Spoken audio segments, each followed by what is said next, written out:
Former friends. Correct. Fight over money. Notice that denial. Not correct, but Judge Judy isn't buying it. Whenever someone resists admitting this is about money, it usually is about money. Let's keep score on who's dodging and who's direct. Not correct. Unfortunately. Well, that's why we're here, sir, because this is a dispute over money. Correct. According to you, Mr. Harkness, you lent Mr. Cutler $3,000. Yes, that's correct. Mr. Cutler says it was a gift. Correct. So why don't you tell me, sir, how did this loan come about? Well, in the beginning of 1995, Stephen was living in a house. He was renting a room. He couldn't live at home. His father, they kicked him out of the house, and he couldn't live at home. He had nowhere else to go, and he was also getting kicked out of this new apartment that he had gone into. And he came to me and said, you know, John, can you give me $5,000? I said, Stephen, you know, $5,000 is a lot of money. You know what I mean? I really can't give you $5,000. I said, what kind of work do you do that you had thousands of dollars? Unfortunately, when I was younger, I had cancer, and I had gotten a settlement for it. And so when How did you get a settlement for having cancer? Well, because I was misdiagnosed for not having it. And then I did have... Pause this misdiagnosis settlement. That's a serious legal curveball. Malpractice suits like this can result in massive payouts, but they also come with layers of documentation that might become crucial later if intent is being debated. I did have it, so it was a big, drawn-out thing. When I was 19, I got a settlement and put it away and invested it for my children. How much did you get? It was about $500,000. So and Mr. Cutler, you knew that he was getting a settlement? Yes. Okay, go ahead. So Stephen came to me, like I said, asked me if I can give him $5,000. He didn't say lend, and I said, Stephen, I can't give you $5,000. I can let you borrow $3,000. He said, oh, come on, you can give me $5,000. You got the money. I said, Stephen, it's not about if I have the money. I can't afford it. You know, I was going to school. I put myself through college, and that was even before I got the settlement. So I've been working hard my whole life to save my own money.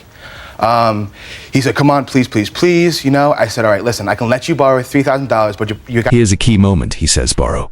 Not gift, not donation. Borrow. In court, words matter more than memory. So if this holds, it could tip the scales. But was there anything in writing? Stay tuned. You gotta pay me back. He said, well, I can't pay you back right away. I said, Stephen, I know you don't have money. If it takes you a year to pay me back, just pay me, you know, in drips and drabs, whatever you can. You know, so I gave him the money. He was so happy. You know, he said thank you. My witness was present. What did you write him a check? I wrote him a check, and when I went to write him the check out, he said, "Don't write the check out to me. Write it out to my father because I don't have enough money in my account to cover it." Well, I said that, you know, seems pretty sensible. He was asking me for the money, so obviously he didn't have money to cover it, and he said, "I need the money right away because I have to put it down on a new apartment."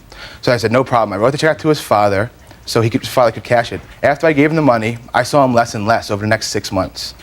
Come that October, I went back to college to get my bachelor's degree. So, and then I saw Stephen less even more. So I called Stephen up. Hey, Steve, I haven't talked to you in so long. How you been? What's going on? This and that. We talked like old buddies, like nothing had ever happened. Soon as I mentioned the money. What money? And there it is, the classic twist. You said that was a gift. Folks, how many friendships have evaporated under those 6 words? Hit the comments. Would you ever give a friend $3,000 without paperwork? What money? I said, Stephen, come on. You know, we grew up together. What do you mean, what money? You know? He said, you said that was a gift. I said, Stephen, come on. Who's going to give somebody $3,000? I was like, I haven't even given anybody in my own family $3,000, let alone a good friend. I said, I can let you, I let you borrow it. We said, that's not what you told me, and hung up the phone. Okay, stop. Mr. Cutler, did you need money? No, I did not, Your Honor. You were working in 1995? Yes, I was. What kind of work were you doing? Working in a soda distribution company. Doing what? Forklift work and just distribution, loading trucks up. Okay. Were you evicted from residences at that time? No, I wasn't. Your Honor, Well, tell me. Your Honor, that's a lie. Just a second. He let you speak. Get back in a second.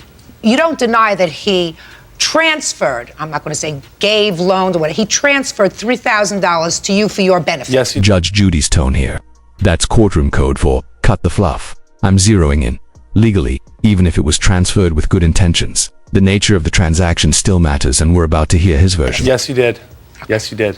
Now you tell me how that came about, sir. We were longtime friends. We grew up together in the same neighborhood.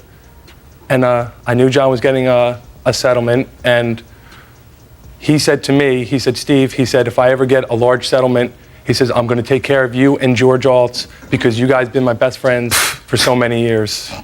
Now, that's what he said to me. He said, you guys are going to get $5,000 each and a trip to Europe, he said to me. He said, I'm going to take you to Europe on me. That's what he told me. I'm going to take you to Europe. To Europe, yes, on him. Just Said a we were going to go backpacking, hiking.